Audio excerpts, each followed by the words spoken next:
NASCAR in Canada may seem like unlikely bedfellows, but over the course of the series' history, several visits have been made to the Great White North, including Xfinity's tracking to Circuit Gilles Villeneuve and the combination we have in store today, the Truck Series at Canadian Tire Motorsport Park.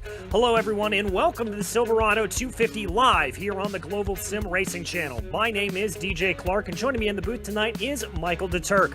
Behind the scenes is our director Joe Peak and he's using cameras provided by Dougie Beard. Now, Michael, this track is tricky under normal circumstances, but in these big, heavy, relatively low downforce trucks, I have got to think it is going to be a big handful. Yeah, DJ, an incredibly tough circuit, even under the best of circumstances. Motorsport has little to no runoff in most places and a high average speed. It's one of those proper high danger vintage circuits where if you have an issue, it's probably going to be a race ender. It's a challenge in any vehicle, but you bring trucks into the mix and we're likely to get a show. Those long, loaded corners, often over crests, have a tendency to make higher downforce cars slide through them. But add in the excess of power from trucks and the lack of downforce, and we might have a bit of a drift competition on our hands tonight. We very well might. And let's go over to our GSRC track guide to learn just a little bit more about this fantastic Canadian venue.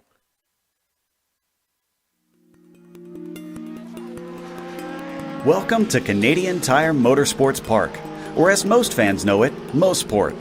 This circuit to the northeast of Toronto is a rarity in the world of racing today.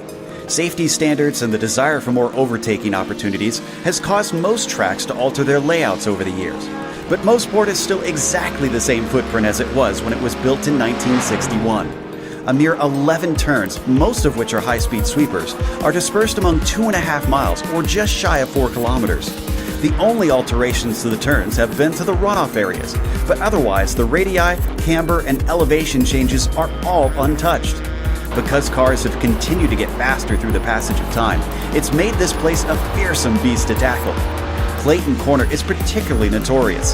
The blind crest and steep plunge combined with incredibly high speeds to create a punishing combination. Without many heavy braking zones, passing is often difficult. And other than using the slipstream up the Mario Andretti straight, the only other option is usually Moss Corner. This double apex hairpin is named after Sir Sterling Moss for his suggestion to redesign it after he saw its initial layout. While the plateau-like middle portion and critical exit onto the backstretch certainly give it plenty of character, the heavy compression at the bottom of the hill that causes a frighteningly short braking zone makes this one not for the faint of heart. Formula One, USAC, and IMSA have all taken their turns here, but recently NASCAR has joined the fray by holding a round for the Truck Series. Old school fans can rejoice for the enduring popularity of this bastion of untouched tarmac, but any motorsports enthusiast can't help but smile at the thrill Motorsport continues to provide.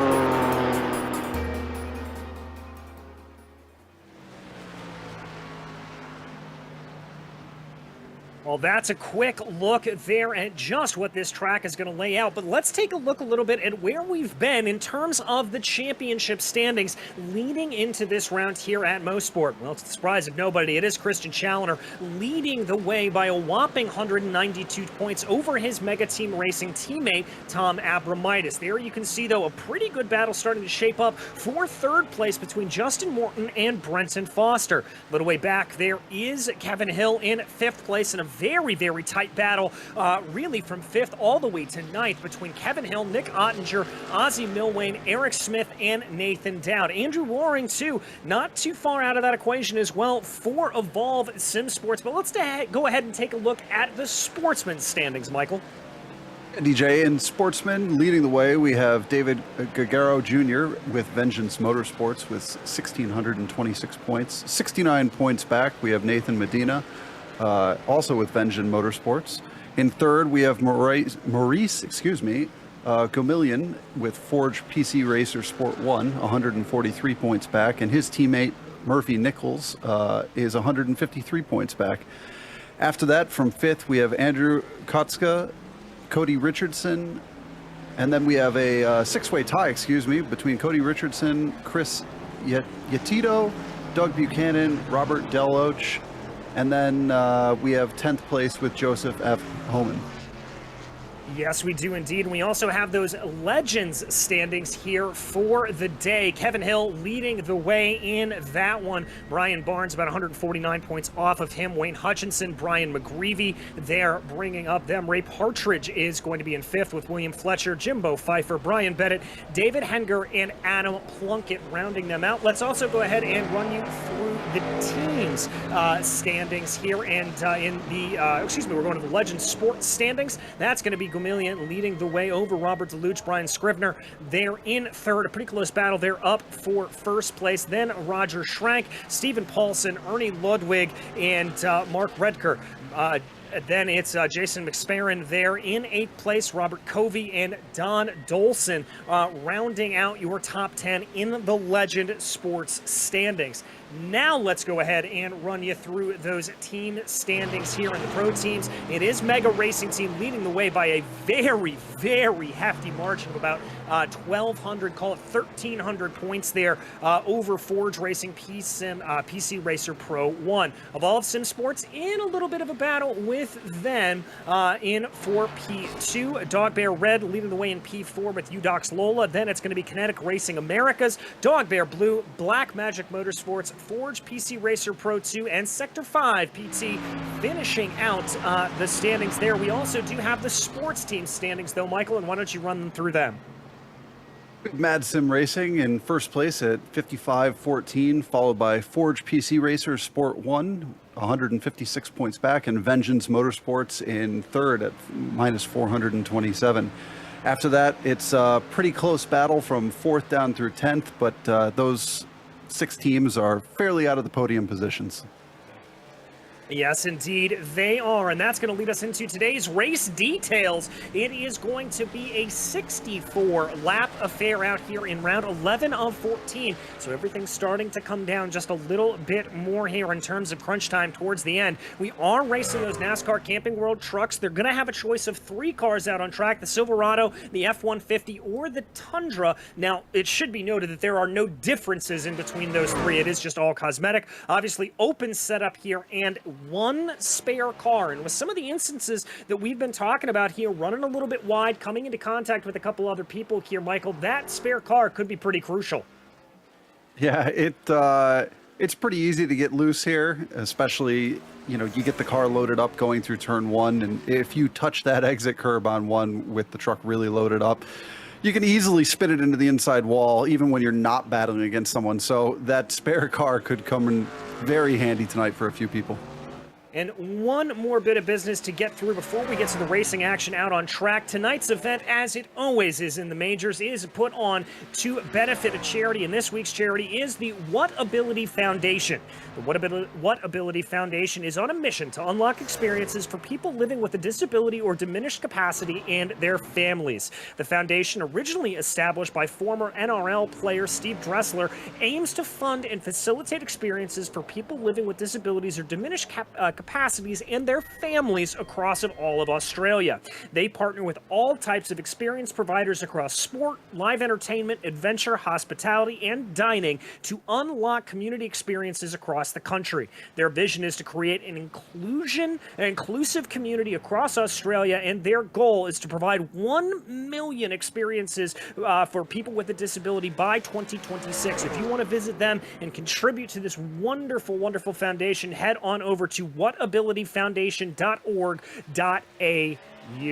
And so with that, we get ready here to get ourselves going. About a minute left to go here in practice, in warm-up, and the surprise of, once again, absolutely no one, it does look like to be that mega team #1 machine of Christian Challoner leading the way. Yeah, but right behind him, he's got Waring only a 10th back, and it's pretty close from there, from 3rd down through 5th. I mean, the top 5 are only separated by just over 4/10 of a second, so pretty tight battle at the front. Yeah, pretty tight battle at the front, and we'll have to see how that plays out here. Now, we will not have a live qualifying session. That has already been done for these drivers, so we will stack up on the grid here at about 26 seconds, following Ethan Azowski right now as he works his way around the track down through Clayton. And you know as well as I do, Michael, that corner, if you get that just a little bit wrong, it is hello grass and hello wall. Yeah, it's so easy. to run out a little bit wide there and just end up out in the grass, and you're thinking to yourself, please slow down, please, please, please slow down before you get down to turn 3 there, because otherwise you're just going to keep going and you're off in the grass and into a hard concrete wall with nothing to save you. Yes, indeed you are, as checkered flag flies here on practice for the Silverado 250 at Canadian Tire Motorsport Park, and we get ready to go racing. And let's go ahead and run you through that qualifying order here as it has now begun to pop up on our screens. It is going to be Andrew Waring leading the way over Travis Warling there in row 1. Christian Challoner, your points leader, only going to be starting in P3. Nathan Dowd will be to his outside in 4th place, followed by Justin Morton and Ethan Azowski in row 3. Kevin Hill will be P7, followed by Brandon Proudfoot, a relative newcomer here to the top level of the majors, in 8th place. Jeff Schmeier will be 9th, and Ozzie Milwane rounds out your top 10. In row 6, starting in 11th, we have Brenton Foster with Joey Haynes in 12th. Row 7 is Tom Abramidis with Justin Kirby in 14th next to him. Wayne Hutchinson is row 8 in position 15 with Brian Barnes in 16th. Number 17 is William Fletcher with Nick Kuhn in 18th. 19th is Brian Halleck with Rob Powers next to him in 20th position on row 10. 21st is going to be Brian McGreevy there, followed by Brent Kirby with Ryan Steele and Jason Wallet in row 12, and then Lynn Kinchlow will be tail end Charlie on this 25-car grid here, so a pretty big field. Got to think that that could mean a little bit of lap traffic here coming into play for our leaders, maybe by about mid-race or thereafter. Yeah, it's going to be tough. You know, you never want to end up being a lap down. You feel that obligation to keep yourself a lap up, but you also just don't want to get in the way of the leaders. And it's so easy at Motorsport to end up watching your mirrors a little bit and touch the grass. And then, as we've talked about, you're looking for that spare car. Yes, indeed, you are, as we ride on board the hood here, as we go around here now, coming through Quebec corner. Another tricky one here, as this is very, very difficult to be able to try to get through there. I've never been able to find the braking zone perfectly coming through Quebec there, Michael. Yeah, Quebec, it's deceptive. You feel like you're coming into it so fast as you come down out of Clayton, and the reality is you really just kind of need to brush the brakes just enough to get the front end to kind of start to grip up and get the truck just a little bit turned in, or a car. And then once you get that nose starting to feed down towards the curb, you can really get on the throttle and power out of the corner and use that power to rotate the vehicle and just head on down through 4 towards Moss. Well, and then Moss is arguably, I will make a firm argument that it is one of the most challenging corners on the face of the planet. But now as they work their way down the long Mario Andretti straightaway, this is one of the areas where we anticipate seeing some passing going down into the S's at the end of the corner, but it requires a lot of commitment to really pull that off. Yeah, getting a pass going down the back straight and setting it up into 8 is definitely the place you want to try. It's difficult because it switches back as you go through the S's. You know, if you get the inside through 8, as you go through 9, you're on the outside, and you have to hang it out there, and then you really have to dive down into turn 10 for whites and hang the inside. But if you can hang the inside there, you've got the run into 1, and that potentially might set you up for getting that pass done. Well, we wouldn't have long to wait to watch for those passes as Andrew Waring brings the field around through whites, and there goes the green. We are racing in Motorsport. Everybody getting onto the loud pedal here, sweeping down through that first corner as we see the field of these NASCAR Camping World trucks make their way through. It looks like everybody's been able to get through nice and easy there. Waring continues to lead. Challoner trying to throw a little bit of a challenge there around the outside, coming down through Clayton. He's got to back off a little bit, careful not to get off into that tricky grass. Yeah, getting through 1 and 2 on the first lap feels like a win. It's so easy to just run the car out wide through both of those corners and end up in the grass and just watch the field stream past.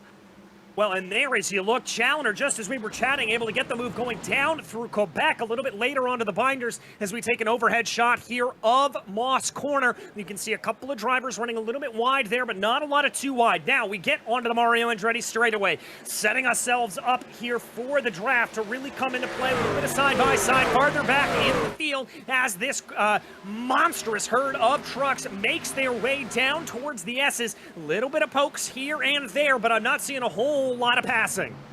No, it looks like a fairly patient group to start the race this morning as we see one truck running off there at the end of the back straight. But for the most part, staying in single line, I think just trying to settle into a rhythm and get a feel for this dangerous track. And I believe that was the 220 there of Brandon Proudfoot that may have run a little bit of foul of track boundaries there. There you get a look at the Forge PC Racer driver right now working his way around. He was up the order in about 8th or 9th. He's since fallen down to about 12th position right now. So that is where Proudfoot runs. Up at the front of the field, Loring starting to try to pull away here a little bit, but let's go ahead and take a look at this replay. What happened here?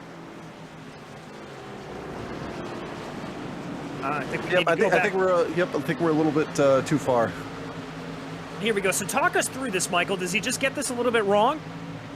Yeah, he just gets a little deep on the brakes there, and the rear end steps just a little bit on him, but he catches it nicely in the runoff and is able to continue without too much pain.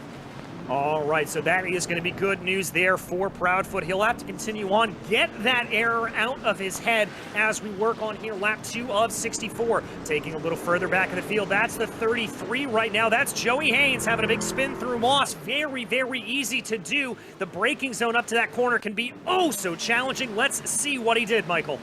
Yeah, it's hard in any vehicle, especially the trucks, as you come down through 4 and try to just get it inside. He's already sideways coming down through 4 with a nice big drift and then just touches the grass a little bit on brakes on entry. Thankfully, everybody avoids him and he spins to the inside. But I can tell you I have done that in just about every vehicle you can drive in iRacing.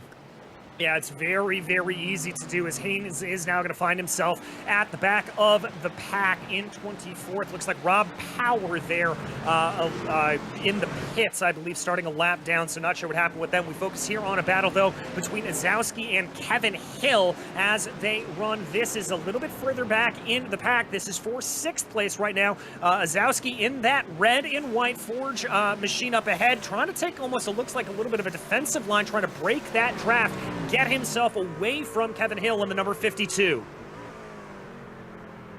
Yeah, he took that kind of narrow line there, and I understand that you really want to get the truck turned in, and I know I keep harping on that, get the truck turned in, get the truck turned in, get the truck turned in, but it's so easy at Motorsport when you miss your turn in to end up in the grass, and I'm going to harp on that all night because it's so easy to do. And it just ruins your race because you're either dead or you lose all of your positions.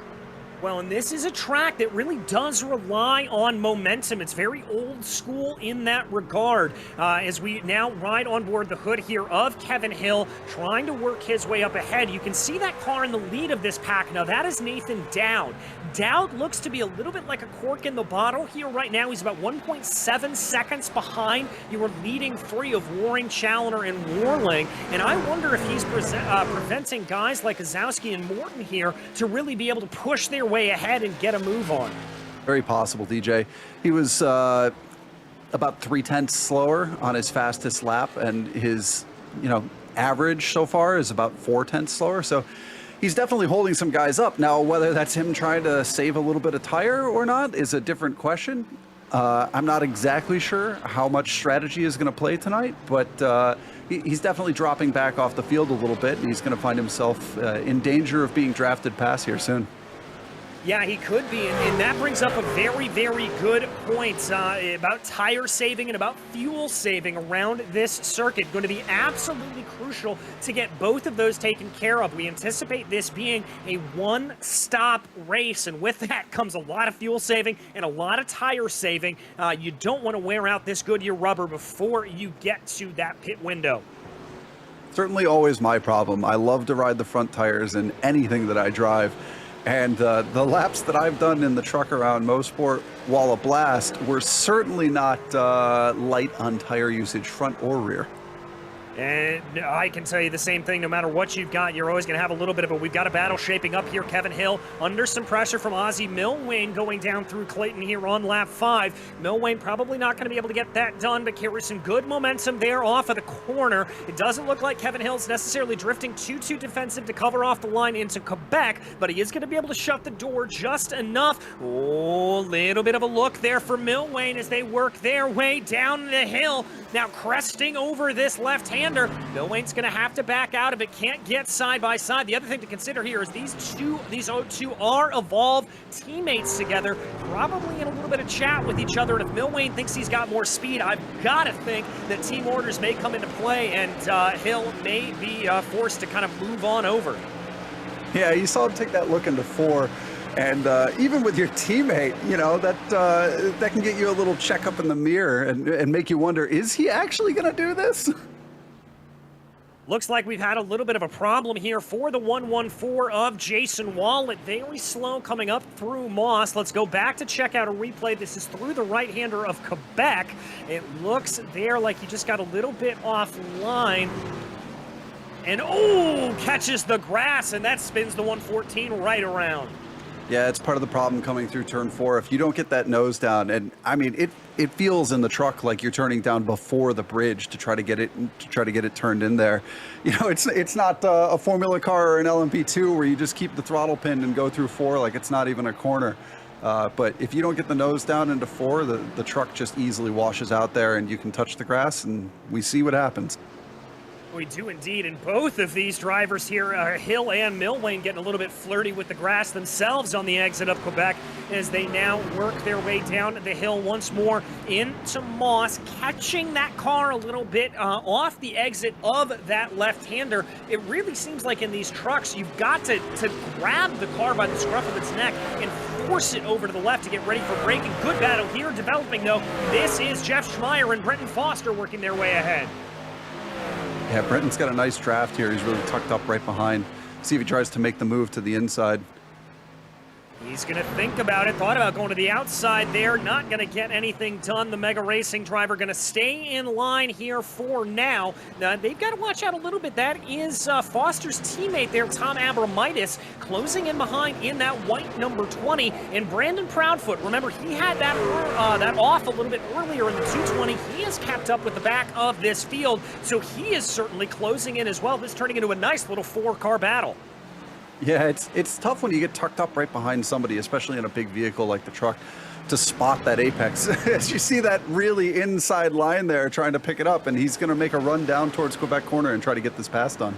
He's going to go for it around the outside, potentially trying to hold that out. This is going to be a little bit of side-by-side between Schmeier and Foster as they go, but it looks like there that Foster not going to get the grip he needs to off of Quebec. Is he going to be able to hold that line coming down into the corner right now? There's the slide out, and now it's a dual side-by-side. That is going to be Proudfoot trying to make the move on Abramitis up into Moss. How did he get that done?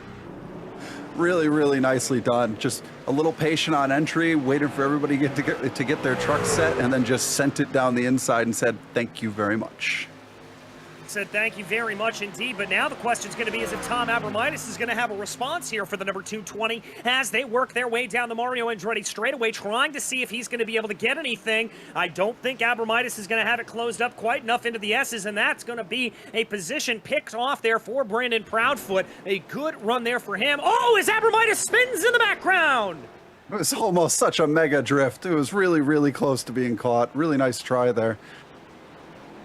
Very, very close indeed to being caught as they run, and Abramitis doing the right thing there and letting everybody by. A good display of sportsmanship there from the 120.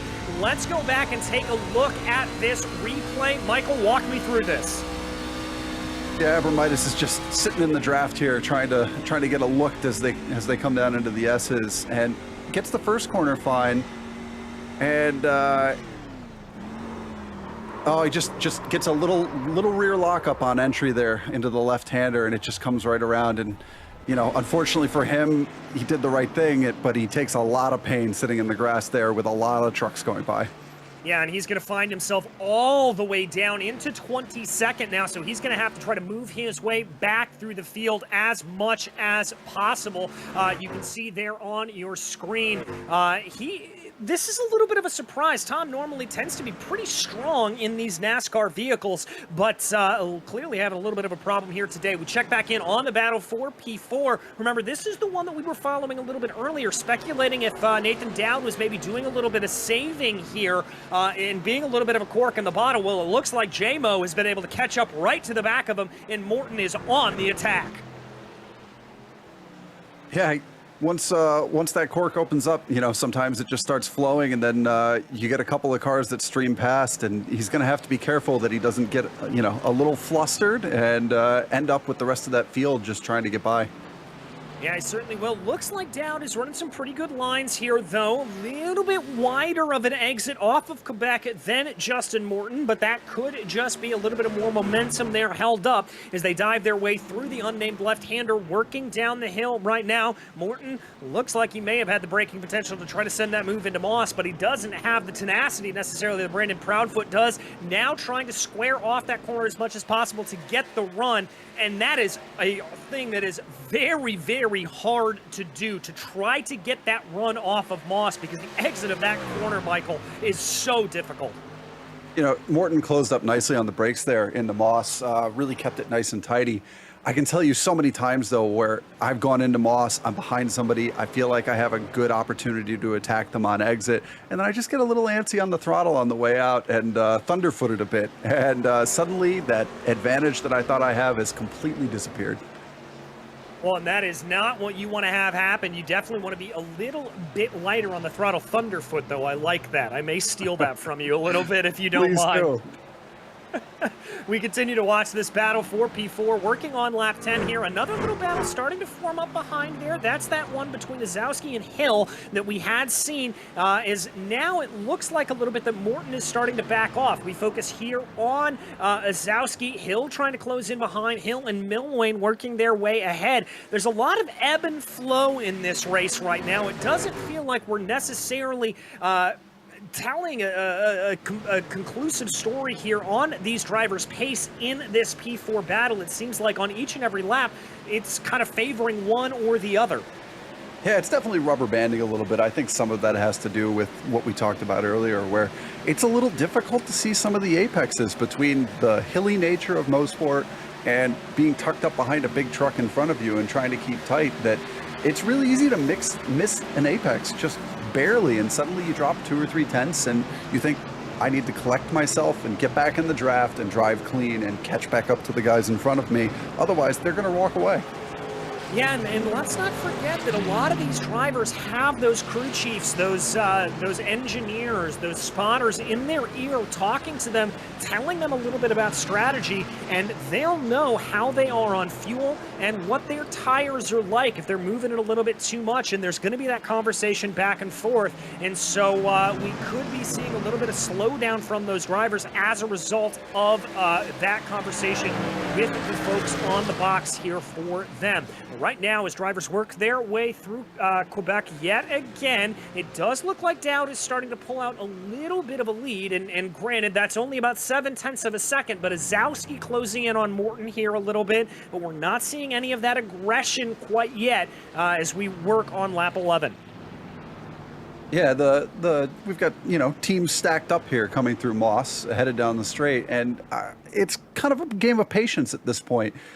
You always want to be faster than your teammate, right? Everybody wants to be faster than your teammate, but you also don't want to wreck your teammate, as we hear from everyone who races ever. Be faster, but don't wreck them, because otherwise everyone gets upset. Exactly, and rest assured that there is probably some good communication there between them to make sure. As we watch here, Brandon Proudfoot trying to remarch his way back up through the field. He finds himself behind the number 30 Dog Bear Racing driver of Jeff Schmeier right now, putting some good pressure on here. Now, Proudfoot is really known as a dirt track driver. That is what his expertise is at. And so to see him here be challenging for a top 10, very, very promising from somebody that we are used to seeing on the dirt side of things. it's always fun when you get to change disciplines. There's, you know, I don't want to say no pressure, but maybe a little less pressure because you get to come in and just have fun.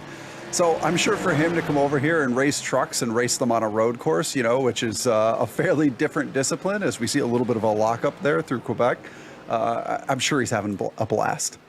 Yeah, and able to get that move done there on the number 30. So move Brendan Proudfoot back up into the top 10. He's still down two positions on the day. Let's also go ahead and give some love here to our leader, Andrew Waring, who is pulling away here at the front of this field. He's about 2.5 seconds up the road. Looking at his lap times, he is just booking it around here. He does have the fastest lap of the race, and his last lap out there was a 120.88. That's going to be about 3/4 of a second faster than these two gentlemen, Christian Challoner and Travis Warling, who now find themselves in a battle for P2. Yeah, Andrew's just out in front, just cruising. He's got a rocket strapped to him, and he's having a ball. You know, when you get in the zone and you feel like every apex that Motorsport is hitting and you're brushing the brakes the perfect amount and you're just getting the right amount of rotation through Moss, suddenly it all just clicks, and you look at the lap times after the race and go, wow, not only was I consistent, but I was destroying the guys behind me, and it's a great feeling.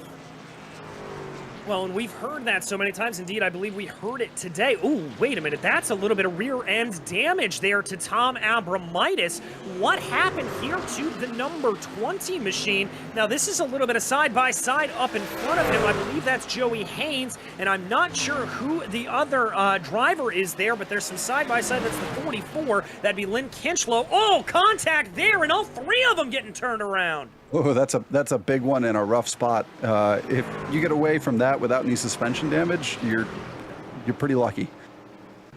Pretty lucky indeed, as we've also had a swap around here for P2 up at the front of the field. Travis Warling able to get that move done on Christian Challoner, and now he is going to try to pull away here a little bit. Let's check out this replay. This was pretty textbook coming down into the S's. Yeah, just gets a nice run out of Moss, moves it over to the inside, and Christian just tucks in behind him and says, all right, you want to go? I'll follow you now. Well, and I wonder here if that's a little bit of big brain strategy coming from Christian Challoner. We know he is a driver that is very, very good with strategy all the way around, and that could be something. Also, hearing here from our director, Joe Peak, that Christian did say during Euro that if somebody challenged him, he would let them go, not wanting to put up too much of a fight here today. So Challoner maybe not feeling as connected in this car combination out here at Motorsport as he would on normal events, as we've got a little bit of a slow truck there behind. That's William Fletcher trying to dive down to the inside of the number 12. Ooh, contact, and that's going to be a spin there. The 28 getting involved in that as well, Steele and Fletcher. Yeah, just open the wheel up a little bit, trying to get that good exit. You know, it's pretty easy to stand on the throttle there, and I know I've said pretty easy a bunch of times, but it's pretty easy to stand on the throttle there and let the truck just wheel out towards the outside. When you're by yourself, when you're side by side and you're trying to get that run, you know, I don't blame him there. It happens. You're trying to race close, you're trying to hold position, but you also want to get that good run down towards Quebec. Well, and we could see there that was really set up by a bad run out of Whites there from the 28, and then as they go down here into Clayton, oh, a little bit of a turn in, maybe a little bit of a drift out there from that number 28. How do you see that one? Yeah, there was a little mid-corner twitch. Without seeing the onboard, I'm not going to say it was malicious. I think that was probably just trying to get on throttle and, you know, the rear stepping out a little bit and trying to catch it down the hill. An unfortunate little bit of contact. Yeah, I think I have to agree with you there, as here is Justin Morton again on the attack, going on full attack mode here on Nathan Dowd. JMO's teammate there, Ethan Azowski for Forge, has fallen back into the clutches here at Kevin Hill and Ozzie Milwane, kind of separating these two groups out a little bit, but JMO really trying to push himself ahead here. It looks like a pretty good exit there off of Moss. I don't know if he's going to be close enough to challenge, though, here coming down Mario Andretti straight away.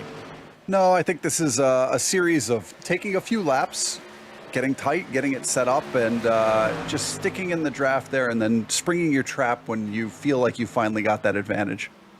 Yeah, there we go for that battle a little bit farther back between Ozowski, Hill, and Milwane right now, working their way through the S's. I've got to say, Milwane looking particularly feisty here on his teammate. He is almost bump drafting the number 52 as they come through the corner. That could get a little bit hairy. You said it earlier, rule number 1, don't crash your teammate. Yeah, he was definitely moving a lot, both in the braking and the acceleration zones through the S's there. He certainly wants to let his teammate know he's behind him, if they are not on voice. If they are on voice, I'm sure there's a discussion about, hey, if you can't get this done soon, you got to let me by so that we can both go. I'm sure there is as well, but he's doing a very good job just keeping close behind here and not necessarily giving too much pressure, but you can see a little bit of gap starting to grow there between Hill and Ozowski. And sometimes, even if you have the best intentions as a teammate, if you're crowding that rearview mirror that often, it can really throw you off a little bit that you're just glancing in your rearview mirror constantly. We've got a car coming down pit lane. That is Joey Haynes in the number 33 Evolved Sim Sports machine with some heavy damage, getting a free repair there. That's the car popping back into place. It looks like he's getting tires put on as well. Yeah, it sounds like we've got a replay of that coming up, and we'll see just how that damage ended up on that truck. Oh, it's the run from down the back straight before that we already saw, which ended up with 3 cars taking contact, 2 of them into the wall, and all 3 of them with each other. Yeah, and I guess there for Joey that he just tried to continue on there for a little bit and found the car a little bit undrivable. And now the 33 coming in. That is out of sequence. Remember that we are expecting a one-lap or a one-stop strategy here to be the quickest way around this Motorsport circuit. That would bring drivers in roughly between about lap 30 and 34. Maybe a little bit earlier as well. You can maybe get away with that, but we will have to see. Focusing back on the battle that keeps us entertained, though, Ozzy Milwane trying to close in on the back of his teammate and Ethan Ozowski. Yeah, just in front of them, Nathan Dowds pulled out just a small little gap there, which is going to give him just a little bit of a cushion to Justin Morton. Not a huge gap, but enough where he can at least breathe coming up into the S's. Yeah, and sometimes that breathing room is all you need. Little bit of moves there for Ozowski, who we ride on board the back of the bed here with Hill trying to close in behind. You can see just that little bit of clock of overspeed there that Hill is getting. A little bit later onto the brakes there as well, it has to be said, so we could be saving a little bit of something else there in the tank. A little bit of a later apex there for Ozowski, and looks like we may have had a problem farther in the back. No, it's some side-by-side. Proudfoot having another driver on his list to try to move his way back forward. He tried to send a move down to the inside of Jeff Schmeier into the S's. Didn't play out for the 220, but still some feisty stuff, and here is that replay. Such a tough place to pass, DJ. I mean, it's the best place on the track to try to get that pass done. Trying to pass into Moss is just madness, and I approve of it, but it's madness. But doing this dive around the outside, around the outside going into the S's is really, really tough to do because you have to hold it back to the inside through turn 9, and the truck just wants to wash out there, and it's really, really easy to make contact with your opponent. Well, and let's take a look at that. That may have been a mistake there from Jeff Schmeier going for the move. How he kept that out of the side of the number 220 is beyond belief, but amazing car control there from the number 30. Yeah, what a save, what a save. Might have been a mistake to start with, but it ended up being an epic defense. Indeed, and that pass there from Schmeier. I originally thought that Proudfoot was getting the move done. That was actually Proudfoot going a position down there to Schmeier, but my goodness gracious, talk about some tenacity. I'm giving the move of the race here as we work on lap 19 right now to Jeff Schmeier. Yeah, really, really, really impressive. I as well thought it was a defense just like you, but wow, that's pretty late on the brakes and pretty ballsy. Yes, indeed it is. We continue to watch here. Proudfoot continuing to stalk behind to try to see if he is going to be able to get anything out there. By the way, we do have our first retirement of the day. Rob Powers, we said he was in pit lane at the start of the race. Wasn't really sure what happened to him there. It looks like he has manually disconnected from the server, so he is going to be out. That is our first retirement. Right now, we only have one driver a lap down. That is Joey Haynes as they run, as we check back in on this battle that will not go away. Ozowski, Hill, and Milwane. You know, DJ, I'm starting to wonder if Milwane is playing the long game here. He doesn't think that he's necessarily particularly faster than Dowd, but thinks that he can jump him in the pit stops by going a lap or two longer and just kind of hanging out behind this group. Yeah, very well could be. And you know, obviously fuel saving is the thing that we all kind of bring to mind when we think about it, but if he's not being necessarily as aggressive going down to the corners, could be saving the tires as well, maybe bring a little bit more speed later on into the run. Very, very possible. I'm not sure exactly what the tire life is like on these trucks, especially around Motorsport, but, you know, I could see him doing that. Well, we're hearing a little bit from our director here, Joe Peak, who watched the Euro region earlier today. The undercut is a huge advantage, but you've really got to do some fuel saving on the second half of the stint. So there's a little bit of give and take there as they run. By the way, not missing anything up at the front of the field as the gaps between Waring, Warling, and Challoner, say that 3 times fast, have really expanded out here, running about 3 seconds. This is the best battle that we have on track. I have enough trouble pronouncing names as it is, DJ. I don't think we're going to be doing tongue twisters tonight. We should have done that during warm-up. Maybe we should have. As we watch there a little bit later on the binders was the 52 of Kevin Hill coming down into Moss. Looks like maybe a little bit of a good run there for Ozzie Milwane. And I've got to say here, these three have got to be a little bit careful. That's Brenton Foster you can see in the background. Oh, as we've got a car spun around there. That is Brent Kirby for the Blackmagic Motorsports machine. And he is going to take a tow here, sending him back down pit lane. Let's watch the 57 and see exactly what went wrong. He just comes down, gets into 1. I'm going to guess he grabs the curb on the outside. Nope, he's coming up into 2 here. Oh, he just touches the grass just a little bit, just trying to open the corner up a little bit. Had a nice drift, but unfortunately it ended up in the wall. It's so easy to do. You know, you try to maximize that entry into 2, and it's so easy to just touch the grass like that. Well, and we saw there was already a little bit of damage to the right-hand side of the car, so I wonder if that was just a little bit of frustration in all of that building there for him that pulled him out of the race. Focusing here on our leader, though, as what we kind of predicted may be starting to come to pass here, starting to come into play. That's Tom Amber-Mitis. You can see just flashing on the bottom of your screen. He's only about 4 seconds up the road, so already these drivers going to have to be dealing with a little bit of lap traffic. Yeah, you know, this is a good group, though, so I'm sure they're going to manage it fine. I don't expect any big blocks to try to stay on the lead lap here. I think this will be a non-issue when we get up to it, but it could cost him a little bit of time and could end up with Travis closing up on him a little bit, maybe a second or 2.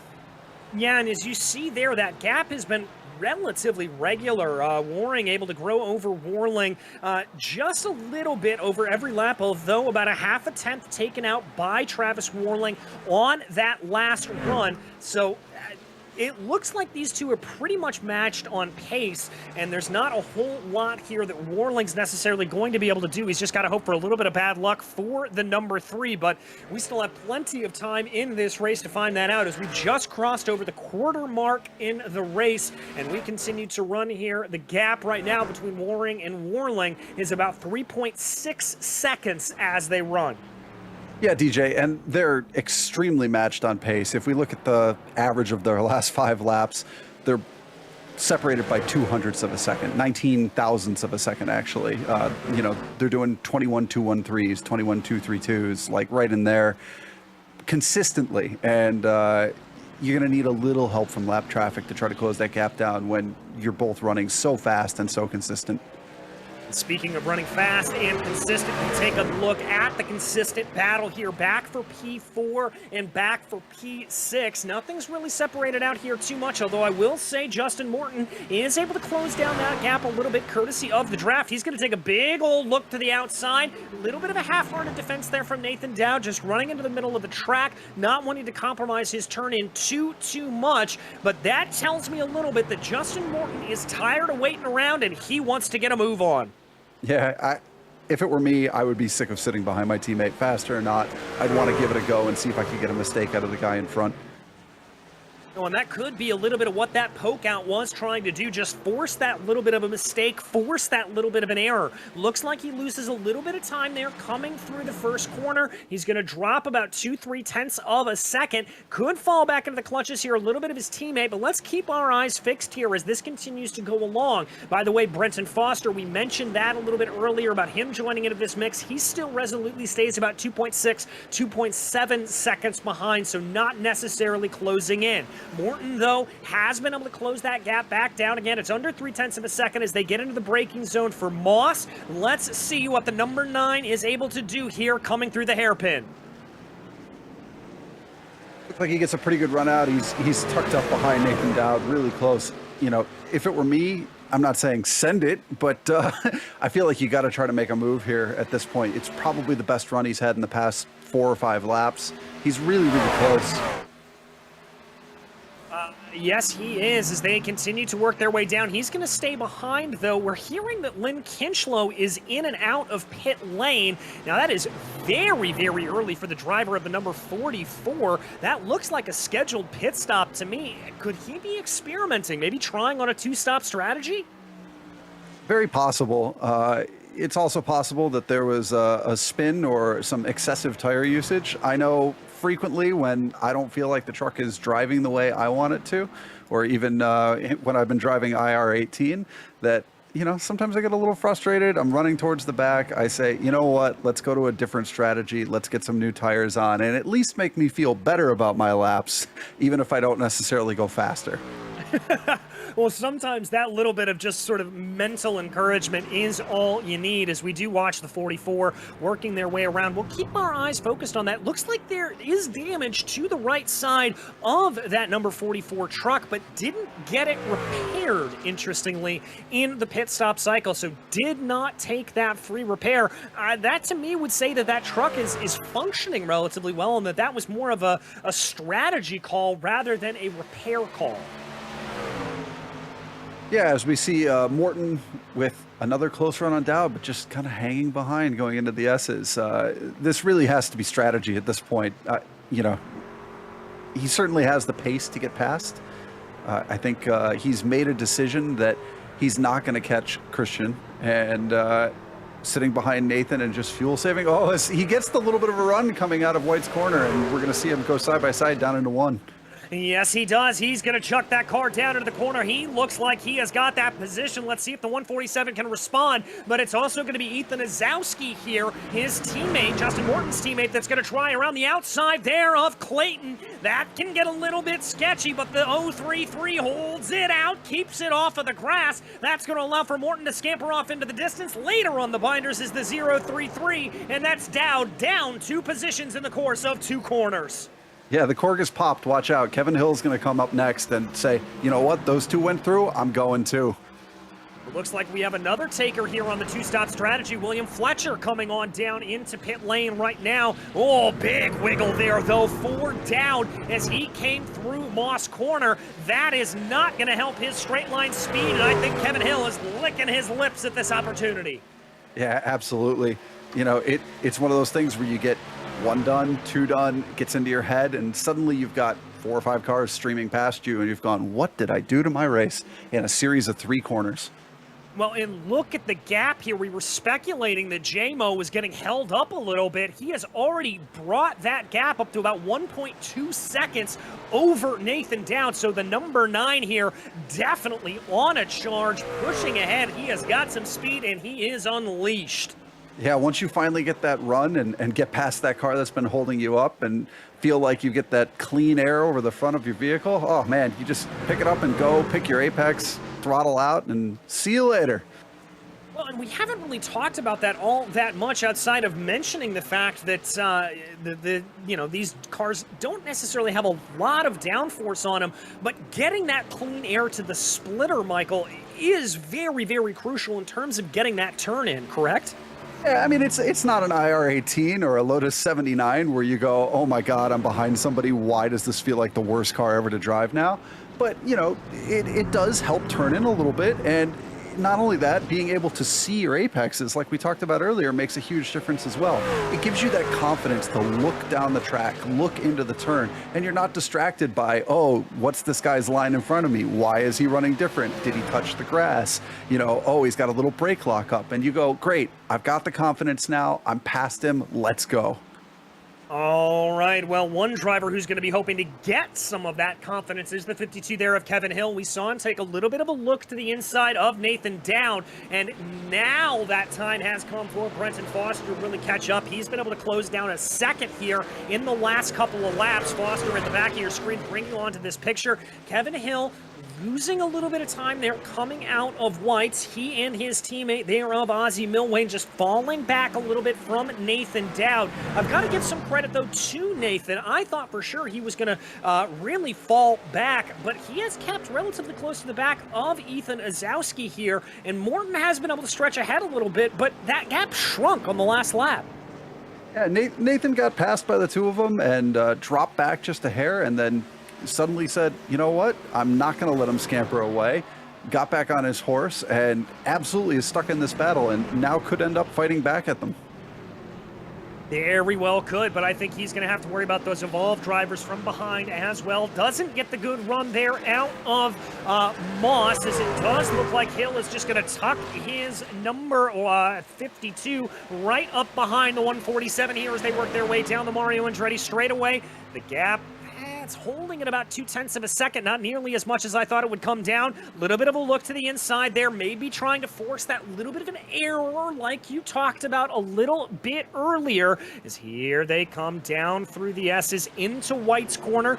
Not going to see any mistakes there, I don't think, from the 147, and Hale is going to have to wait in line. Now, we also just got a little bit more for information from our director that we are being told that the max pit window here is going to be between 30 to 34 laps. So that is only 2 laps away from when we start to see this projected one-stop strategy start to kick off.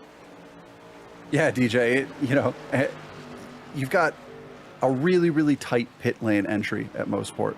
I don't want to jinx anybody here, but you really got to be careful. It's bumpy on entry. You got to turn right pretty hard. There's a concrete wall there, and the trucks don't have a pit limiter. So be careful. I'm not trying to jinx anybody here, but be careful. I think be careful is the mantra you have to take any time around here at Motorsport, is that got very, very close between Ozzie Milwane and his teammate there of Kevin Hill. You saw that big checkup coming through to Moss. I just don't think Milwane necessarily anticipated that big of a stoppage there from the number 52 in front of him. Yeah, I think Nathan Dow was just a little bit slow on the apex there, 5B, and it kind of checked everybody up behind him. If they were a hair further back, which is never what you want in a race car, but if they were a hair further back, I think they might have been able to power down and get a run there on exit and capitalize on that slight mistake.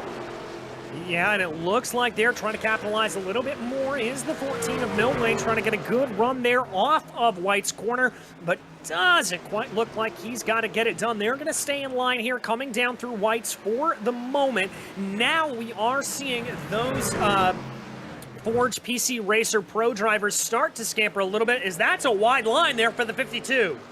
That is a very wide line for the 52. Earlier, I had been thinking to myself that Kevin was maybe taking it a little narrow, trying to peak on some of the corner entries and possibly compromising his line a little bit, but he's starting to look around the outside and go, hey, I'm here. Can we go a little faster? I think that's probably exactly what he is starting to think, is again, that concertina coming down into Moss, but who's able to get the run? The gap does look like it's coming down there with Kevin Hill. He is certainly looking to what will be the outside there of the S's, but has to tuck back into the draft, and it looks like there that little bit of movement may have cost him some speed. Call it a 10th and a half there between the two cars as they plunge down to the S's. Here comes Kevin Hill. He's going to have a look down to the inside. He's going to have to hold it around here a little bit as the 147's not going away anytime easily. It's going to switch back here to favor Dowd as they go down, but are sweeping around the outside there is Kevin Hill. Yeah, really nice move. Let's see if he gets the exit and doesn't get a little wheel spin on the curb, which he doesn't. Perfect. As his teammate also gets a run and is going to try to get past Dowd into turn one. Gonna try to send the 147 offline, and that's exactly what happened.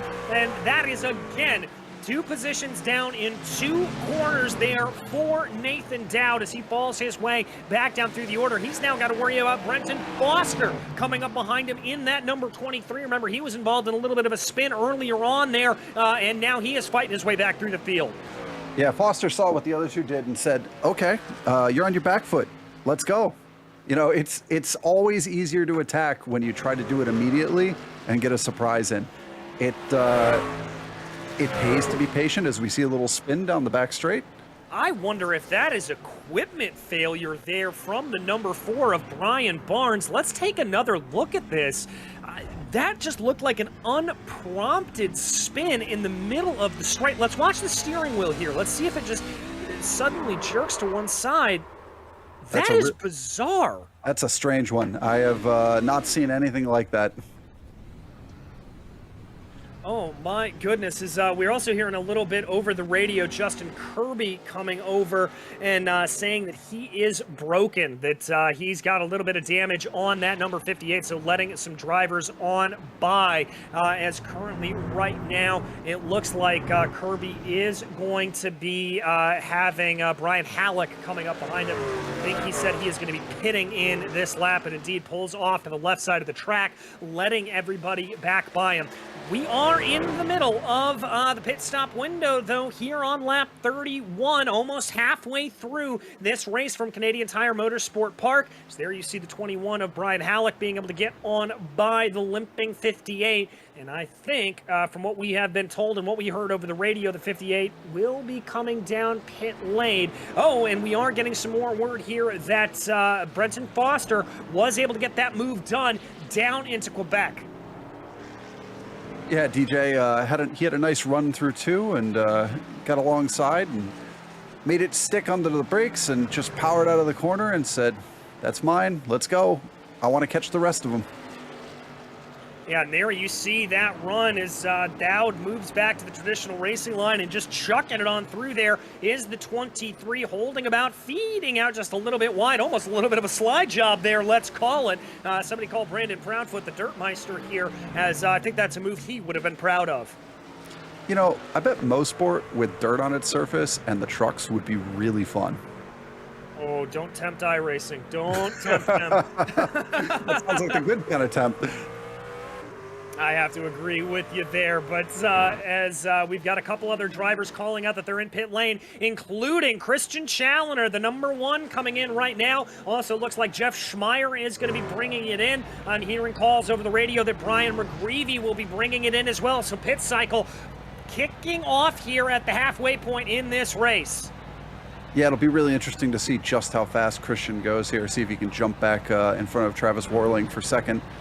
I know he was quite a bit back there as he pitted, but he's so fast, and it wouldn't surprise me if Christian just had a little bit of a strategy trump card here. Well, Andrew Waring and Travis Warling both coming down into pit lane, so leaders number 1 and 2 both deciding to bring their trucks into the pits here, and that is going to kick off that. I've got my eyes on Morton, Nasowski, Hill, and Milway. I'll let you know if they come in. We're also seeing Kirby and Barnes coming on in. Justin Kirby, that is. Brent Kirby has had a little bit of problems here earlier on in the race, so there is the 3 and the 90 both getting their service, and it indeed does look like that whole trailing pack here of Morton, Nasowski, Hill, Milway, Foster, and Dowd all coming in. But here is Christian Challoner. How is he going to shake out? Oh, side by side coming out of pit lane for your leaders. Oh my, oh my. Rubbing each other on the exit of the pits. That's amazing. And I'm not entirely sure how that was made up there. That had to have been a big mistake from Andrew Waring, as their time in the box was relatively similar, only about a second difference in pit lane itself. But let's take a look at this. Oh, that was the 58. Excuse me, that was the number 58. That was a lapped car coming out of pit lane. Oh, that's rough. That's a rough place to be. I don't blame the 58 for being there. He, he was in the travel lane, headed out of the pits. But when you've got the leader next to you and you're touching, and there's a concrete wall on both sides, oh man, that sends shivers up my spine. Certainly does for me as well. By the way, Brenton Foster able to move his way up in the order right now. He was able to jump Kevin Hill in the pit stop cycle, so that's going to put him right into the meat of that battle, and he is the closest one to come out of those pit stops. Morton has about a 2-second lead over Ozowski, and Ozowski has about a 2-second lead over Milwane, but this is the closest battle to really shake itself out right now. Not the best run there out of Moss, though, for Brenton Foster. He's going to have a little bit of catching up to do. That's kind of been the story of his race, but he's made it work. He had a little drop back early and caught the group as they battled, and has just been driving pretty clean, consistent laps and trying to make the move when he can make the move. Well, and that tends to be what we've seen to be effective here today at Motorsport as they run, but continuing to work their way through. Looks like we've got a couple of more takers, Kevin Hill and Wayne Hutchison coming down in there. Hutchison in the number 17 Dog Bear Red Machine. So I believe that is going to be rounding out most of our pit stops. We're still waiting on a stop from McGreevy, Steele, and Wallet. Those are the three that have yet to stop. We just saw Andrew Waring make a pass around a lap truck in Moss, which made my hair stand on end. It's so hard to pass and go side by side through there, but he did it. He made it work, and it didn't slow him down too much. So, whatever works. And this is strange. This is the second stop for Kevin Hill. Remember, he came in and was jumped in that last pit cycle. This looks like a stop and hold. Could this have been for speeding down pit lane? Oh, that's too bad. He's definitely got a black flag. It's such a terrible feeling when you come in too fast or leave slightly too fast and end up taking a penalty for it. That's really too bad. He was running a nice race. Yeah, he certainly was, and that's going to deposit him all the way down the order here into about 22nd position. And so that is going to set things off there a little bit. And that is really, frankly, disconcerting there for him. He is going to have a while to try to get back up there. Brian Barnes, Brian Halleck directly up ahead of him, but that's going to be the closest battles that he is going to try to close in on there. We continue to see him on screen in the number 52 for Evolve Sim Sports. A really tragic midway event for what had been a pretty solid race here for Kevin Hill. Yeah, he'd been driving really nice and consistent. Was keeping his teammate just behind him. They had that nice battle with Nathan Dowd, where Nathan drove 28 laps of really consistent defensive driving. And to get, I don't want to say taken out, but, sort of removed from the competitive section you were in the race by a penalty is a real gut shot. Yeah, very much so. You never want to get those penalties, as that really is the worst way to go. As we watch Brenton Foster here trying to close in on the back of Ozzy Milwane. This is the battle that is carried on after pit stops here at Motorsport. We are over the halfway point here, working on lap 36 of a 64-lap race for the Silverado 250. As they continue to go, Foster just applying pressure here, waiting for that mistake to really materialize. And Michael, that's been the story of the race. Really haven't seen that much muscling on their way by. It's pretty much been about forcing that error out of the driver in front of you. Yeah, there was just that one awesome dive bomb on the back straight into the S's. But other than that, it's been pretty consistent, pretty patient driving from everyone. It's so easy to slide the truck here that, if you just sit there and wait and apply pressure and wait, the truck in front of you is eventually going to have a bad corner exit. So when you're tied together with a rubber band like this group is, and you say, we're not going to catch Christian, you don't really need to press to get past. We're not in the end of the race here. We're not going side by side into White's corner and diving to the line through the grass with the two trucks tied together. So you've got time. It's not a big deal. Yeah, it's 28 laps to go here. We see flash across the screen, so that should give you a little bit of an indication here of just how much time is remaining. We follow this. Oh, a little bit of a close battle there in the back. That's going to be between Kirby and Kinchlow as they go side by side down through Clayton. Big slide there from Kinchlow as they came down through the corner, and Kinchlow's not done. He's going to try to send the 44 down to the inside of Quebec, but that's not going to play out, and Kinchlow's going to hold on to that, or Kirby's going to hold on to that position. Yeah, it looked like he was going to take that wide line through two and try to get a little bit of a switchback on him. And was a nice attempt, but sadly just didn't get deep enough on the brakes to really force that corner entry to open up. Well, and let's remember here that Lynn Kinchlow is on that two-stop strategy, or so we presume. So his tires are going to be a little bit older here than Justin Kirby, who was able to get around by him. And he's going to have a little bit of more coming up behind him here. That is Brian McGreevy looking up to make some positions right now in the number 68. Yeah, he's got a really strong run down the back straight here as we enter the S's. All he needs is a really good exit on White's here, and he's closing up so fast that I don't think it's unrealistic to think that either White's or Quebec corner, it could happen. Whoa, look at that slide there from Kinchlow. Those tires starting to scream out here. That two-stop strategy here not really playing out. And look just how much more grip Brian McGreevy has coming through turn one. Very close. Very good running there for him. But Kinch able to pull away just a little bit as they work their way through Clayton. A little bit of give and take here. Maybe Kinch starting to gather some things back up underneath him. Yeah, you can tell Kinch has really rocked the tires in the past few corners. He's starting to pinch off some of the corner exits and corner entries and leave a bit of a margin of error there. And you can see that car starting to dance a little bit as they go. And that's also, this battle has allowed for Ryan Steele now to catch up there in the number 12 behind the 68 right now. But the run off of the line there, off of Moss for Brian McGreevy. Look at that. I think this may be a matter of when, not if. He's going to send it to what will be the outside of the S's. Kinchlow is going to hold down to the inside. They're going to have to go 2 by 2. I think Kinch let him go. Yeah, I think that was the smart choice at that point. I love fighting tooth and nail every corner, but you've still got 26 to go. You're on older tires. You know you got to pit again. You just try to get in the draft and hold position. It's going to be better for Kinch to sit here and try to stay in the draft and defend against the cars behind than it was to try to stay out front and defend against everyone. Yeah, it certainly is. I mean, they're going to have something else coming here to spice up this battle, and that is going to be the form of the number 1, Christian Challoner, 4th in line. You just saw him get around Brian Halleck in the back. So that is going to be one of your podium drivers here that's going to work his way up to these cars in what I would imagine is going to be probably half a lap's time. And Challoner's going to maybe break this up, maybe get this a little closer together. We'll have to see.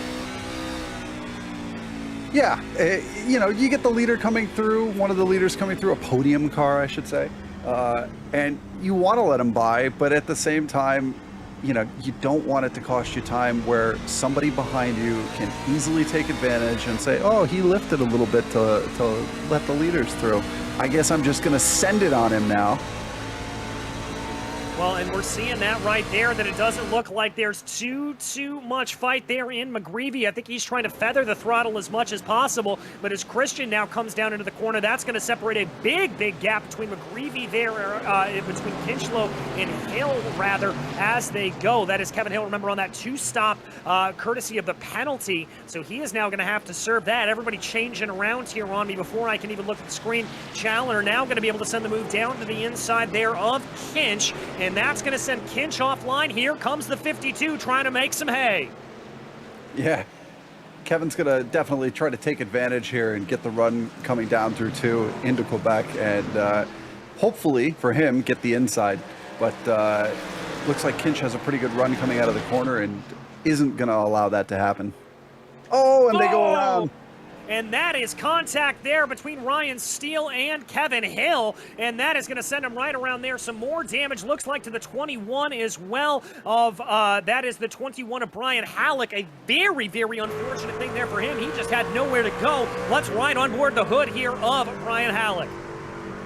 Yeah, we see the fight starting to happen in front of us, and as they come down into Quebec corner, there's just a little bit of contact, and unfortunately for Brian, the truck stops dead in front of him. I mean, he's got nowhere to go, and takes a really hard hit to the front, and unfortunately takes engine damage.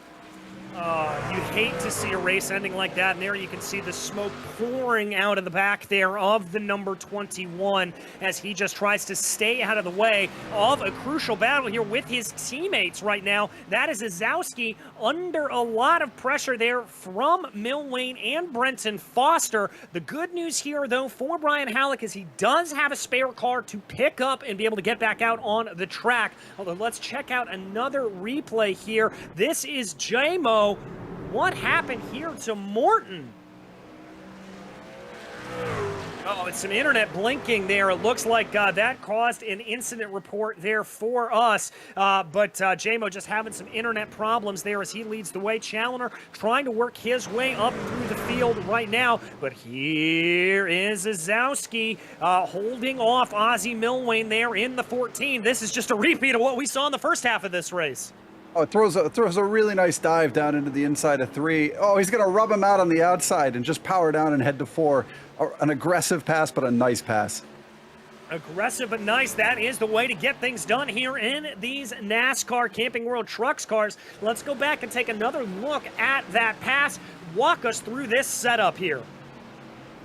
Yeah, as they head down into turn 2 here, he's just going to get a nice run down the hill and just sends it to the inside as the corner opens up a little bit, gets on the throttle and rubs him out a little bit, but you know, rubbing's racing. Rubbing is indeed racing. That wasn't a bump, that wasn't a hit, that was a rub, as they say, and go down through the corner. And I apologize for my southern accent coming out as I said that.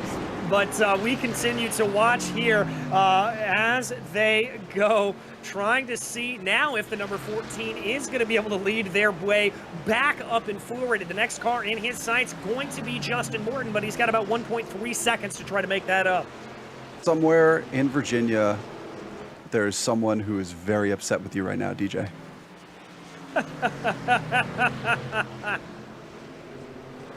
Probably is. It wouldn't be the first time I've upset somebody. I apologize to everyone there for my accent. It does come out. I went to school in Tennessee, and so I did pick it up from there.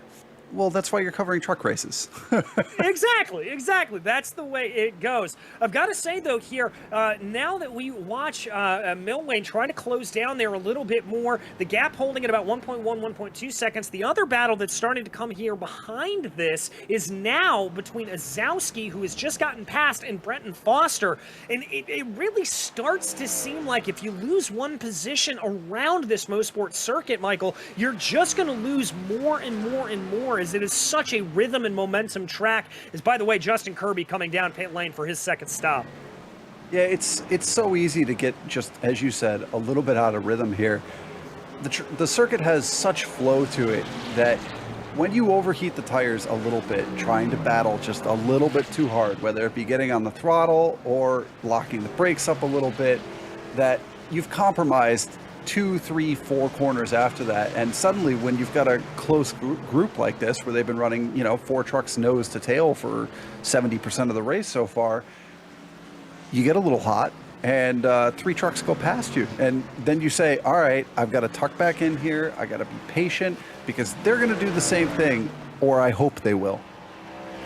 Exactly, and that's some of that game that you've got to play back and forth a little bit as they go. By the way, Milwayne started to close that gap up ahead. You can see it as he pulls away here from Zazowski. Foster continuing to keep that pressure behind to the best of his abilities, but we've only got 22 laps to go here at Motorsport. And I've got to tell you right now, Andrew Waring up at the front of the field has been making some pretty good progress here. He has lapped pretty much the entirety of the field here, all the way up to P11 and Tom Abramitis. Yeah, and Andrew is also starting to walk away from second place from Travis Warling. you know, if you look at the last 5 average, he was doing 3, almost 4 tenths better per lap, and has expanded that gap out to 6 seconds almost. Yeah, he really has. He is just starting to walk away with it here at this point. But as we've said, it is not out of the woods here for the number 3. He has still got to keep it together. Trying to make this work on a one-stop strategy, you've got to be constantly thinking about that fuel, and you've got to constantly be thinking about those tires and not running too hard. Yeah, you've also constantly got to not think about the walls around Motorsport or the grass. Yes, indeed. As there, you can actually see Warling in the back of your shot as he ran through. Christian Challoner, not really a part of this conversation anymore. He has dropped about 15 seconds back from Travis Warling. As you can see just how far, it's pretty much the entirety of the Mario Andretti straightaway separating himself from the leader here at this point. So now as this race does get into its closing stages, and the leader looking like they're crossing over the line here to give us 20 laps or so to go, our eyes continue to go on as Tom Abramitis down into pit lane. I wonder if his hand was forced a little bit into a two-stop strategy courtesy of that early damage. Yeah, it certainly looks that way, DJ. The nice thing for him is he's going to be light on fuel here with 20 laps to go and fresh tires. And while he may have lost a few positions, he's certainly going to be in a nice place to fight back and have some confidence in the truck underneath him. Yeah, it also looks like William Fletcher coming down to try to make that two-stopper work, as Abramitis is going to find himself coming back out onto track here. Looks like he's going to be about 11 seconds behind Nick Kuhn, but has a nice little gap between himself and Brian McGreevy that he'll be able to work for. That car that you saw come out just in front of Abramitis, well, that was his teammate, Christian Challoner, who put him a lap down. Little bit of a look there, a little bit of a slide there for Ozzie Milwayne as he tried to close down on Justin Morton. Wanted that throttle coming out of 2, wanted it so bad, and then it stepped out and he had to hold it down the hill. Really nice save though. And let's take a look at this replay on board. Watch the steering wheel here coming down through Clayton. This is absolutely incredible car control to be able to keep this together. Oh my goodness, Michael. Yeah, it just gets it tucked inside and really wanted to get on the power and try to get that run down so he could try to either do the crossover going into Quebec or make a run down the outside, and just a little too much on the throttle pedal. A little too much on the throttle pedal, and that has allowed for Justin Morton to be able to extend the gap just a little bit. Let's call it about 0.8 of a second here as they run down into the S's, but it has put Milwayne potentially back into the clutches here of Ethan Ozowski, who is Morton's teammate as they go. That was some really impressive stuff, though, from Milwayne. I have got to say, I have not seen a save like that in a very long time.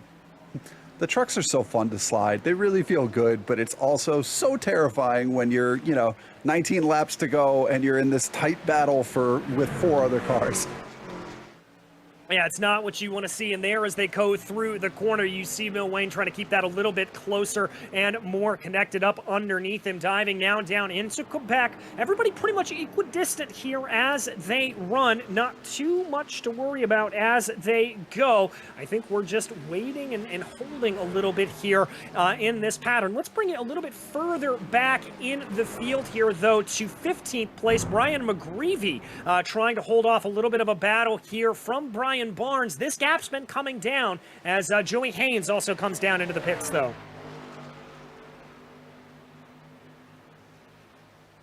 Yeah, DJ, another set of pit stops for Joey Haynes. Certainly on that two-stop strategy again, but he's only dropped down to 13th so far, getting serviced. He's still going to come back out a lap down, but will be in competition for a top 15 probably. Well, and that is going to be crucial there, not only to his individual points, but remember, Evolve Sim Sports points, who are going to be looking here for a good day, maybe trying to take advantage here of what looks to be a pretty rough day out for what have been the dominant forces here of Mega Racing Team. Now, he is going to come out, interestingly, just behind that battle that we've been following. That was Brenton Foster that just sneaked on by him there coming down through Clayton. Yeah, it's tough when you've had a day like that and you say to yourself, you know what, I just got to go back out and turn some laps and maybe a few people will crash and I can pick up some points for the team. because otherwise, you know, it's one of those instances where you might just hang up the towel otherwise. Yeah, exactly, and that's one of the reasons why we love some of the team racing here. Ooh, we've got a little bit of a close run. Mill Wayne behind J-Mo as they come out of the corner right there, out of Moss. He was almost touching that rear fender there of Justin Morton as they now work their way towards the S's, although Morton's going to have a little bit of something interesting up ahead of him. That's Ryan Steele in 16th place. He's going to have to negotiate a little bit of that lap traffic. Yeah, Mill Wayne had a really nice entry and mid-corner through 5A and into 5B.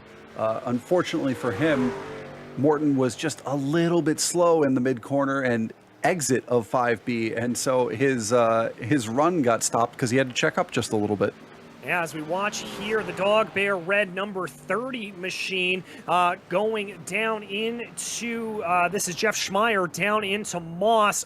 Oh, just catches the dirt there on the outside, and I can't tell you how many times I have done that. You just overcook it ever so slightly into Moss. DJ, it's like my worst nightmare.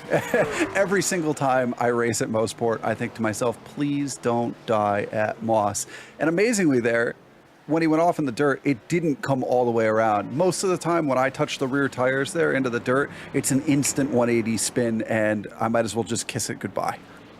Yeah, so he got a little bit lucky there. Let's see if Mill Wayne's going to get lucky with his exit out of Moss. That gap's going to hold at about 0.3 of a second here. I think that's going to be enough for Morton to be able to hold that at bay for now. About 0.3 of a second, growing a little bit. Morton not necessarily picking up the draft there up in front of him from Ryan Steele. That gap remains at about 1.15 seconds as they run. Ooh, a little bit of a blip there for Ozzie Mill Wayne on our screens. That was not great, and that's not what you want to see if you are in a close battle. But now they come down into the corner. This is getting very, very close. Yeah, Mill Wayne's really driving nicely on the corner entries.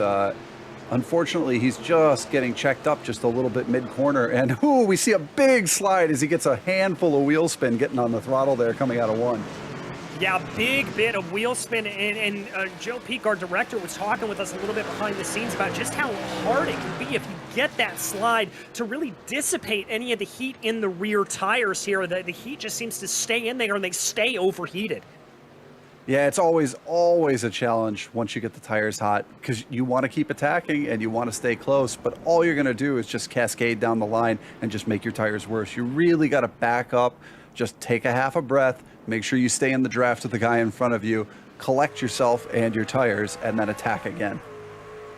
And that's exactly what it is. We now ride on board with the 6th place, number 033, Ethan Azowski. A little bit of the train here in the back of the field as they go, as he's going to be watching on for this battle. Now that is going to be Mill Wayne and Morton up in front of him. He does have Brenton Foster coming up behind him as well, so it's not like he is out of the woods from an attack from behind. But as they start to concertina down into the S's, Ryan Steele there up ahead. This is that lap traffic that I was talking about.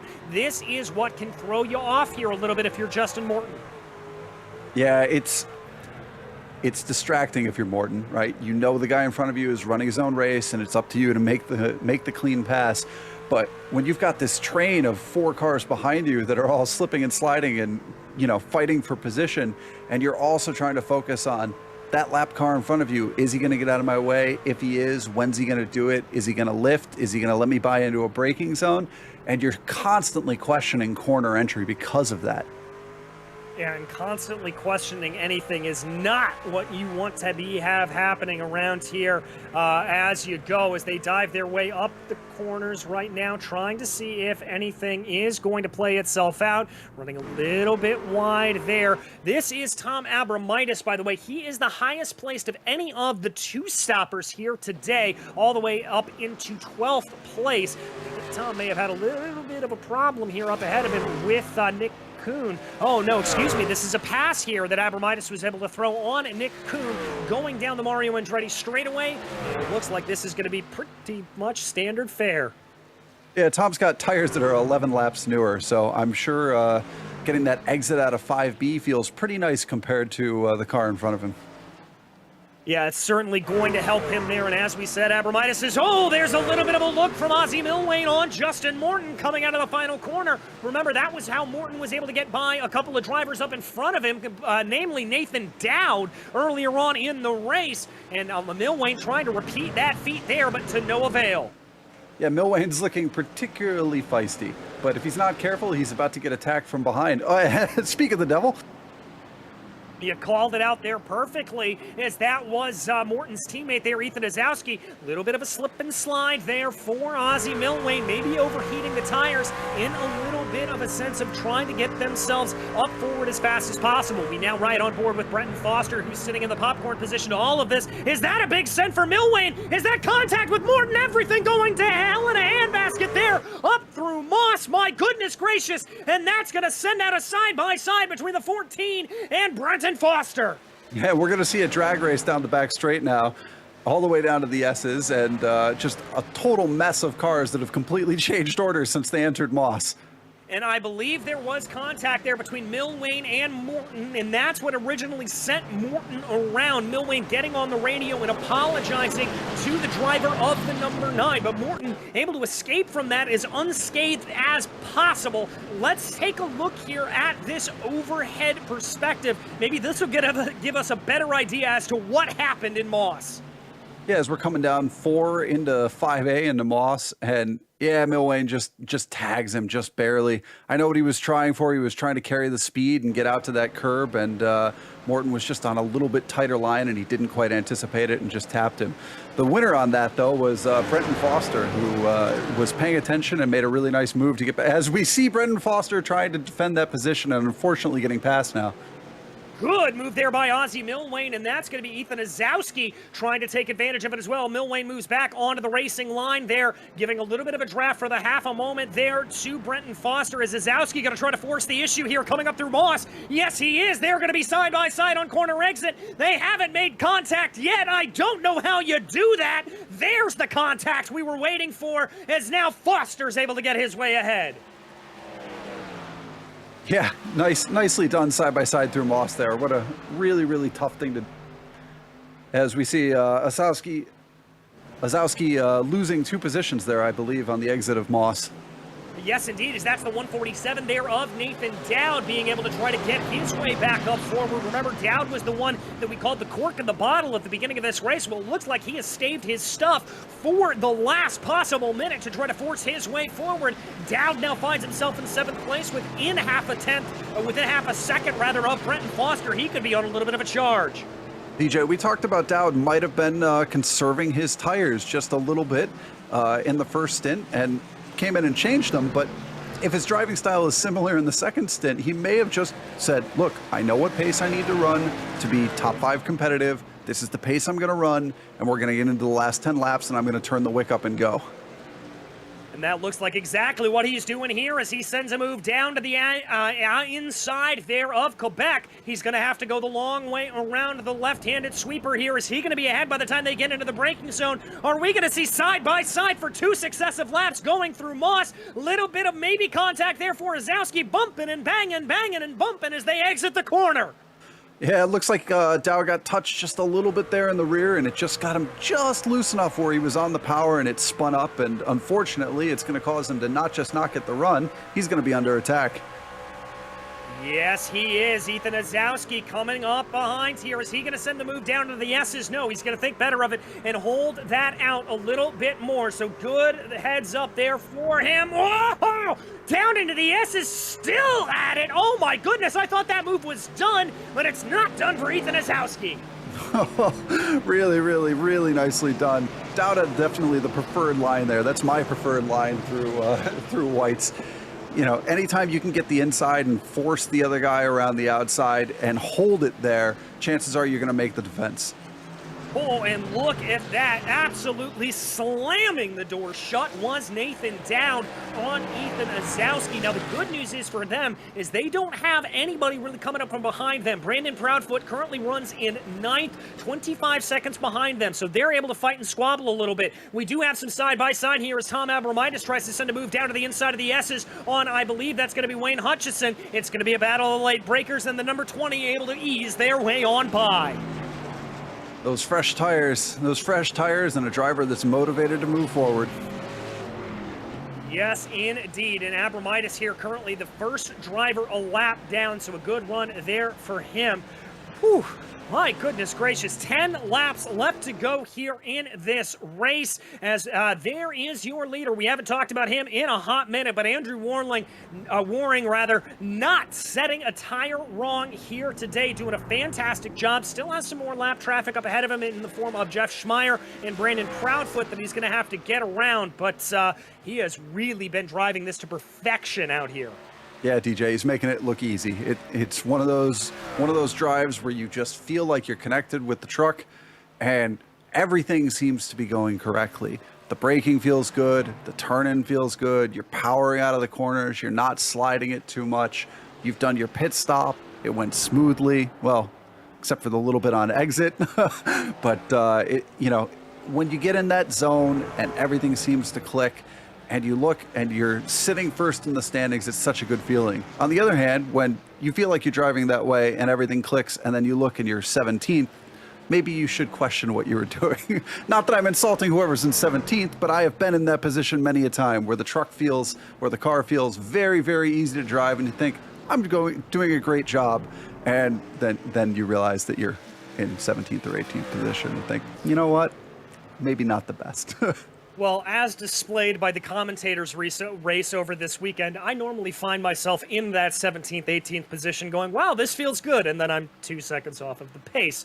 But nevertheless, it's not about my driving, it's about the driving of these drivers out on track right now. We watch Ryan Steele trying to close in a little bit on Brian McGreevy in the 68 up ahead of him as Justin Morton has some more internet issues, it looks like. I'm showing him as out of the race right now. That is not good unless he pops back here very shortly. Morton is going to be out. There he is. He's back in. Okay, there it is. Justin Morton's internet just playing a little bit of a trick on us there. So he is going to be able to hold that out. But if he has those lingering internet issues over the course of the next 9 laps, this could really come back to bite him. But we still have a good battle here. Further back in the field, Ozowski trying to close in on Dowd, on Foster. Now that's the 33 behind him. That is not for position. That is Joey Haynes, who is a lap down. We saw Dowd, who we talked about possibly might have been nursing his tires a little bit earlier, just have a huge twitch coming out of Quebec there. So, certainly pushing now. It's 8 to go, and if he wants to catch Brenton Foster, he's really got to stand on it here. It's going to be a tall order, but not impossible. Well, and one of the things you could be looking at is that Ozzie Milwain and Brenton Foster up ahead of them are getting by the lapped car of Brian Barnes right now. So with 8 laps to go, we could see that lapped car playing into the hands here of Nathan Dowd potentially. Also that looked like a wide run there for Brenton Foster. That is not what he wants to have happen here. As there you see Barnes getting passed by Milwain, getting passed by Morton. And so now Barnes only finds himself 3 seconds up the road. And if you're Nathan Dowd, you're going to have that F3 relative box up there, and you're going to know that that's starting to close in. Yeah, Barnes did a nice job getting out of the way there.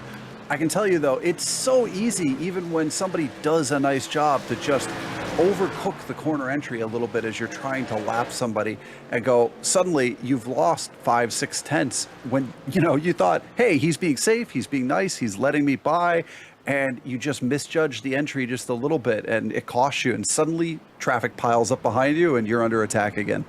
Exactly. That's just the way things go. And I'll tell you who looks like to be maybe under a little bit of attack, as that is Nathan Dowd. Ozowski may be closing up there a little bit. I'm seeing that gap under 0.5 of a second. That's the first time we've seen it come down to that here in the most recent lap. So Dowd, he finds himself in maybe a little bit of a precarious situation, not able to close up to Foster, and maybe finding himself under assault here from the 0.33 with 7 laps to go. Yeah, Ozowski's been sitting in his draft, and he might be just doing the exact reverse to Dowd of what Dowd did in the middle of the stint here, and going, hey, you know what? You want to lead for a while? That's fine. I know we're not going to catch the guys in front. I'm going to save my tires. In the last 5, I'm going to come at you. Well, and we'll have to see if that is his strategy. I can tell you right now that Ozowski does have that gap down another tenth here. It was down to about 0.3 of a second, 0.4 of a second as they worked their way through the first corner. Again, that third car in line is the number 33 of Joey Haynes. That is not a car involved in this scrap. Ozzy Milwain up ahead, closing in a little bit on Justin Morton, but not too much. Wide line there for Dowd. That cost him coming through Quebec. Yeah, Dowd took that wide line, and it did cost him just a little bit, even though Ozowski behind him had a little bit of a slide mid-corner, but he's still closing up and is really close now as he takes a wide line through 5B to try to get that run onto the straightaway. Yeah, and that gap's going to be holding at about 0.23 of a second. It's starting to come down here. This is about in the range where we start to see those moves looking a little bit effective, but I still think Ozowski's going to have to absolutely send it. 0.2 of a second, he's lifting out of it. He doesn't want to make that move here quite yet, but he's only got 6 laps left to do it. If it were me, I would be absolutely trying to get it done into Quebec. Get a block into Moss, and then try to get a nice run down the straight. All right, you heard it here first. That is the advice from Michael de Turk here, trying to see if that is indeed what Ozowski is going to do as they run their way through that first corner. Now down through Clayton. Let's see how he lines this up. I don't think he's close enough this time, but you can tell the two of them are absolutely wringing the neck and using all the track for their truck. With the tires as old as they are, it's going to be pretty slidey at this point. That's going to be very, very slidey here, and I can tell you, by the way, that Andrew Waring has crossed over the line. 5 laps to go here at Motorsport. Great camera angle there from Dougie Beard. You can hear and see those cars absolutely thunder on by you. The trucks, rather, thundering on by you through that left-handed sweeper. Little bit of a slide there for Dowd on the exit of Moss, but I don't think that's going to be enough for Ozowski to be able to close in behind. No, Ozowski's taking a nice line through Moss, but Dowd seems to just be managing the wheel spin on exit. Even though he is wheel spinning a little bit on exit, he's managing it nicely and still getting a nice run down the straight. Yeah, he's really doing a good job of it here. There, come down through the S's here with 5 to go. Justin Morton having another little bit of an internet blink there and scaring all of us as he runs, but he is still categorized as in the race. Working right now, trying to hold off Brenton Foster, who has closed down within 0.7 of a second now, up ahead of Nathan Dowd in this battle that we continue to watch. That is Brian Barnes. It's now down under a second between themselves and them as they go. As this is a little bit interesting. I believe Justin Morton lost a position as he blinked out of existence there. Ozzy Milwain being categorized as in 4th place. That is interesting. It's always tough when you get a little bit of a blink in front of you, and I don't just mean from a competition standpoint, which is very difficult when you're trying to judge where someone was versus where they are, but also when you're trying to figure out, do I need to make a pass or not? And you can't figure out if the player is there or not. Well, and things have gone from bad to worse here for Justin Morton. I am reading that he has dropped out of the session. His internet giving up the ghost here, and JMO will not be able to finish the race. That's a shame. He had driven a really nice race, and you know, I think that's far worse than taking a penalty when going into the pits. Very much so, as we've got a little bit of a battle starting to shape itself up a little further back in the pack. This is Jeff Schmeier trying to get his way by Brandon Proudfoot right now, the number 30, trying to be able to get that move done, but a little bit of an ungainly exit off of the corner there with some lap traffic getting into the way here, and it looks like that is... that is one of the faster drivers, I believe. That is the number 90 getting their way on by. That's going to be your second place car, and now that's going to bring the battle here between Proudfoot and Schmeier right back into the 4. You know, DJ, I'm going to sidetrack us here just for a second, but what that unfortunate disconnect for Morton does is it gives Milwain just a little bit of breathing room. He doesn't have anybody directly behind or in front of him right now. However, Brenton Foster, who's driven that really reliable race the whole time and is up 6 places, did gain almost 3/10 on him that lap. So we'll have to see if Milwane's tires are toast or if he's just going to be able to cruise here a little bit. Yeah, we'll have to see indeed. And there is the laps comparison. Foster able to grow that gap just a little bit. And I've got to think here with a 3-second gap, or excuse me, with a 1.8-second gap, you probably can't start cruising right now, but you may want to be able to put yourself into a position where you can cruise on that last lap. Yeah, it's always tough. You know, it's like what you hear all the time about, oh, I started cruising, I lost just a little bit of concentration, and I touched the grass. As we see Ozzy blink now, and that is just terrifying. We've already lost one to internet connectivity. Let's hope it's not a second. Let's hope indeed it is not a second here as they run, working their way around. Foster looking down to the inside there, but that is going to be a lapped car that he's trying to get by. That is Lynn Kinchlow down to the inside of Quebec, trying to see if he's going to be able to get that move done before Moss. Looks like he's going to have to back out of it a little bit. That could maybe bring down into a little bit of this equation, as he's certainly going to be slowed up here coming up through the two-pronged hairpin. Yeah, we talked about we might see Foster driving this reliable race and possibly catching up to Milwane and being able to attack. And now it's starting to look like, due to a lapped car, it might be the other direction. He might have to defend here at the end.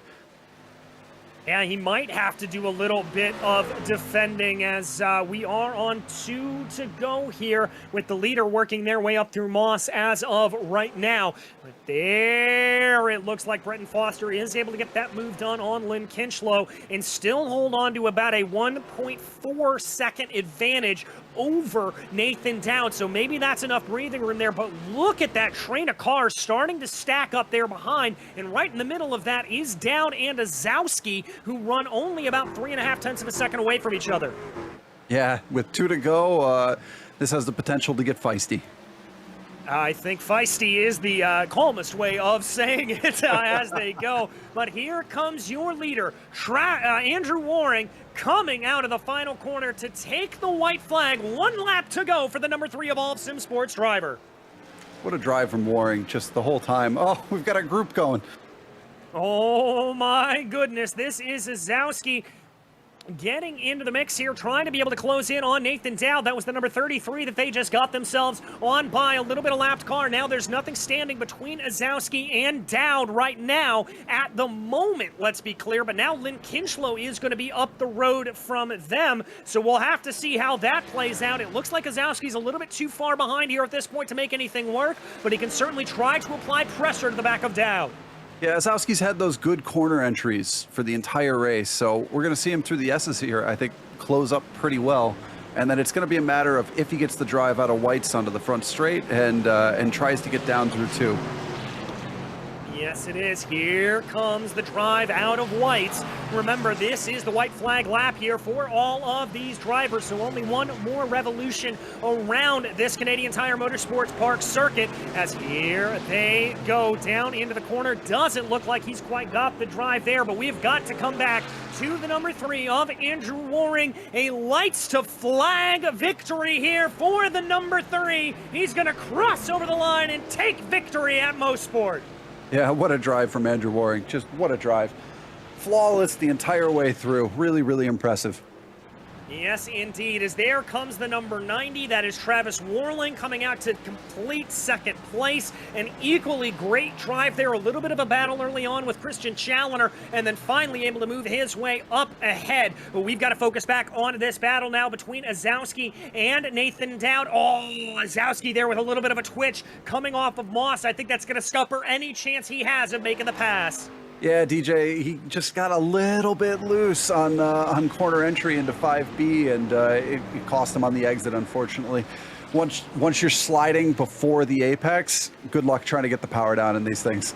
Yeah, exactly. As here we see Azowski bringing that car through the final runs here. This big train of cars that's really been going all around the circuit. It looks like Dowd is going to be able to hold that out, and yes, indeed he is. That'll be 6th for Dowd and 7th for Azowski. You know, that's a really, really nice drive from Dowd. I had kind of written him off earlier in the race, to be perfectly honest, when he seemed like he was the cork in that train. And drove a really calm race, came back at the end, made a few clean passes, and ended up with a really nice finish in 6th. Yeah, certainly did. And that is going to take us to a quick break here on the Global Sim Racing channel. But do not worry, we will be back in a few moments' time with those final finishing results as well as podium interviews.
Welcome back to Canadian Tire Motorsport Park. You just witnessed the Silverado 250 here, and that will bring us to our final finishing order. As you heard us hoot and holler about, Andrew Waring able to take victory flag to flag over Travis Warling and Christian Challoner. It was Ozzie Milwayne that was able to come home in 4th, the best out of that battle that we saw going on for the majority of the race. Brenton Foster up into P5. Nathan Dowd came home 6th, holding off Ethan Azowski, with Brandon Proudfoot being able to put in a good drive to come home in 8th. 9th place was Jeff Schmeier, followed by Tom Abramitis in 10th.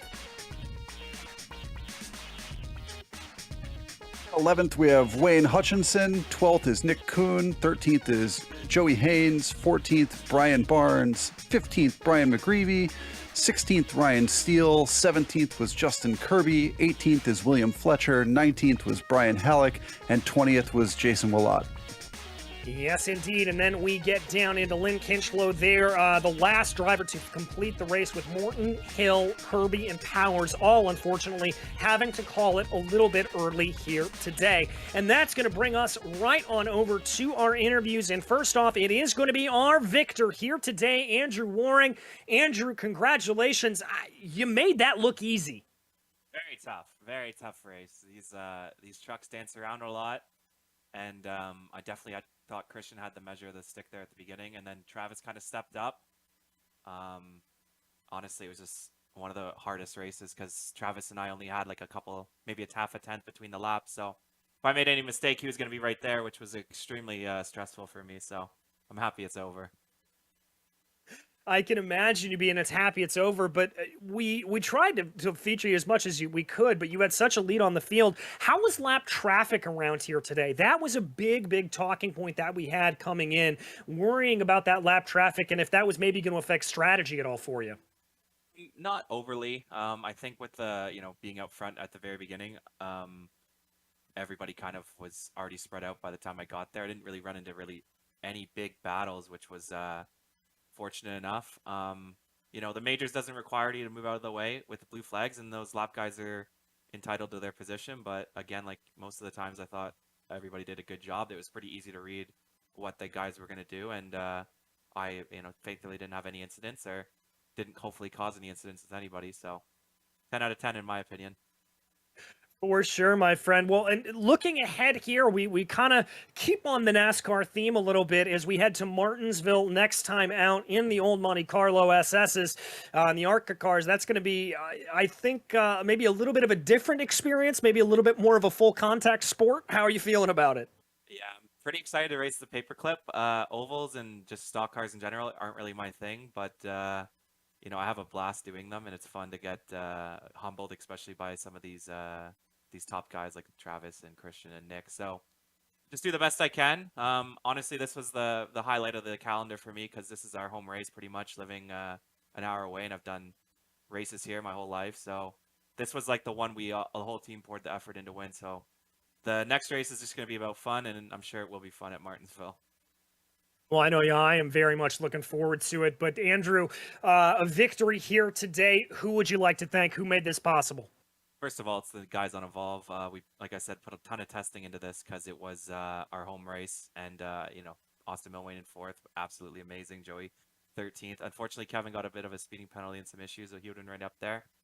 And other than that, just GSRC for putting on a great podcast, the major series for running it. Got a bunch of people watching up north, so hi to them, Gibby, Nana, Mom, Dad. So, yeah, honestly, it was just a great race. I'm super thrilled, and bring on the next one. Bring it on indeed. Andrew Waring, thank you and congratulations once again. Thanks, guys.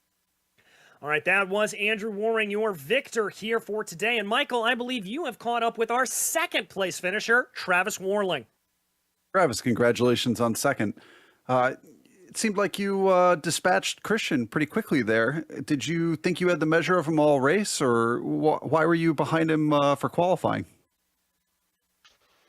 Yeah, my strategy was always kind of just save tires, save fuel, and it seemed like that kind of worked out for me. Andrew and Christian got out in front of me to start, and then they kind of just fell back to me, which was what I was kind of hoping for. So yeah, it somewhat worked out for me, I guess. Yeah, no, you drove great. I didn't mean it to sound negative. It seemed like you were behind Christian there for a minute, and as soon as you got past him, you dispatched him and just walked away. So you certainly had the pace in the truck. Did you have any issues with lap traffic? Yeah. I won't talk negatively of anyone, but No. It was rough. I respect the guys that moved out my way and gave me a little bit of room. So, but it's racing. It's what it is. Certainly. Do you like Motorsport as a track? Is it one of your favorites, or is it one that you could do without? Honestly, this was the first race I've ever done here, and it's a very good track. I love it, especially with this car track combo. And I really have to say, this is why I love the majors. Last round, or at least the last road round, we went and did F1 at a high speed track where it's just all out the entire race, and then you get to a track like this with the truck and you have to completely switch your mindset and think really slow, really deliberate. And I think I definitely grew a lot as a driver. I'm having to deal with this track and this truck and having to figure out how to go fast while not burning my stuff up. So I'll definitely come back and race here if I can in the future. Yeah, racing something as difficult as the truck on the road course and then adding in an extremely difficult circuit like Motorsport and finishing second in your first time out is incredibly impressive. So congratulations. Is there anybody you'd like to thank? Yeah, thank you. Just shout out to the team as per usual. And, I've been kind of crazy and random past few months. So thanks for them for dealing with me there. Huge shout out to Cure LGMD 2I, as always, amazing charity that I fully support. Otherwise, EVL Box and Circoin and Simability are great sponsors. They actually help the team quite a bit. So thanks to you guys for always broadcasting. I hope to talk to you guys later on the season. Thank you, Travis, and congrats again. Yeah, thank you. All right, and that's going to bring us right to an interview here with our third place finisher, Christian Challoner. And Christian, it frankly seemed like a little bit of a lonely race out there for you, just holding on to the podium for the majority of it. Yeah, holding on to the truck for the majority of it too. That was Yeah, that thing was terrible. I'm not sure what I was thinking, but that's just, yeah. No, I had pace for about 5 laps, and after that, it literally felt like my own truck was trying to murder me every single corner. So, yeah, I probably need to sit down and try and figure out how to put together something that was just that unbelievably bad, if I'm honest. Was fun, I suppose, in lap 1, getting past Travis. That was a good fight. I kind of feel a little bad, actually, that I held him up. I thought I might have I mean, I knew I was going to struggle on long run, if I'm honest, but I thought I could maybe drive around it and maybe just hang on a bit to Andrew, but yeah, totally couldn't. So I kind of feel bad for Travis because I obviously parked in front of him and cost him some time. I don't think it really affected his chances, if I'm honest, but probably did affect his chances of having a little bit of a battle at the beginning there with Andrew. Well, in terms of that battle and all of that, it looked like you didn't really put up too much of a fight when he got by. Was that the case? Did you just kind of say, you know what, you've got more pace, go ahead?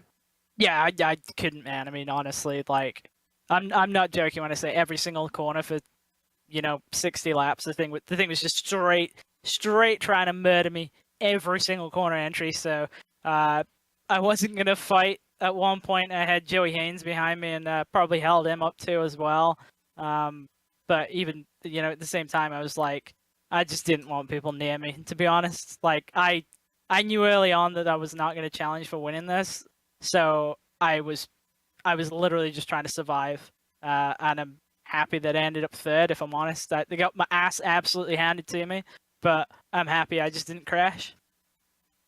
Well, I mean, it's always good not to do that. Looking ahead as you get forward to Martinsville and we head out there in the Arcas, is that going to be a little bit more on your, I mean, obviously it's going to be a little bit more on your home ground, but how do you feel about it? Yeah, it can't be worse if I'm totally honest. So, yeah, I mean, I've kind of been sort of looking at where we're at in the season, and if I'm right, we've got one more road course race and then we've got 2 more oval rounds. Okay, I know this wasn't like a particularly great like showing for me here, but I still got a third. So I think that actually kind of covers me off really nicely for the road rounds because I've had really good results for them. I think I've had at least 1 win, might have had 2, and then I've been in the top 5 for all of them. So at least now, even if something goes wrong at the 2.4, it's not going to hurt me at all because I've at least got a third to drop back on there. But yeah, probably just try and get through Martinsville, do the same thing. I like the track, don't really like that car, if I'm honest. Would have preferred if we'd have been doing it in, either the next gen or even the Gen 6 or the super late model. I'm not a huge fan of the regular late model, but yeah, if we can get through it, get a decent result there, at least it means that the last 2 rounds, there's really no pressure at all, which should be good because I think my time is going to be pretty limited for those last 2, if I'm honest. Well, we wish you luck as you head into it, and obviously being able to hopefully hold on to what will be your 3rd consecutive championship would be nothing short of impressive. But a 3rd place here today, as you said, nothing to exactly shake a stick at. Christian, who made it possible?